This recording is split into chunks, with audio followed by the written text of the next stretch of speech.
زمین میں بھی یقین کرنے والوں کے لیے نشانیاں ہیں. جس طرف بھی نگاہ کرے اللہ تبارک و تعالیٰ کی نعمتیں اسے نظر آتی ہیں, اللہ تبارک و تعالیٰ کی کرشمہ سازیاں نظر آتی ہیں.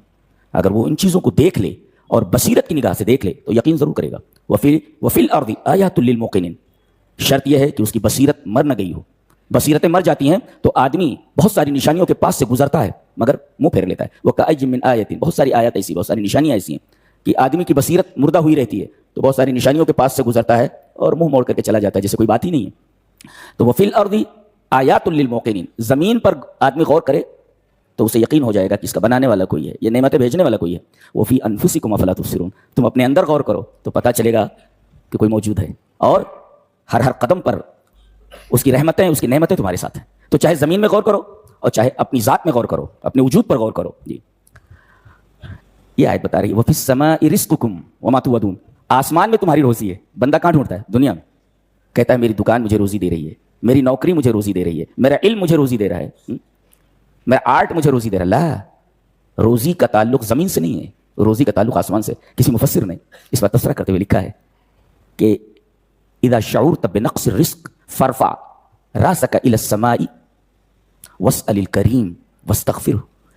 کہتا ہے کہ جب بھی ایسا لگے کہ رزق کم ہو گیا ہے, گھٹ گیا ہے, روزی میں کمی آ گئی ہے, کھانے کو نہیں ہے, بڑی تنگی ترشی سے زندگی گزر رہی ہے, اگر ایسا محسوس ہو اذا شعورت بنقص الرزق فارفع راسک الى السماء, تو آسمان کی طرف اپنی نگاہیں اٹھاؤ, واسأل الکریم, اور رب کریم سے مانگو, واستغفرہ, اور اپنے گناہوں کی معافی مانگو.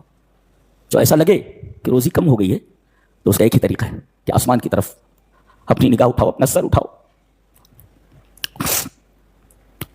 آگے فرمایا گیا فورب السماء والارض, آسمان اور زمین کے رب کی قسم. اللہ, ایک بدوی تو غصے میں آ گیا تھا یہ آیت دیکھ کر کے, کہا کہ کون ایسا سرپھرا ہے, ایسا بیہودہ ہے جس نے میرے رب کو قسم کھانے کے لیے آمادہ کیا کہ میرا رب قسم کھا رہا ہے.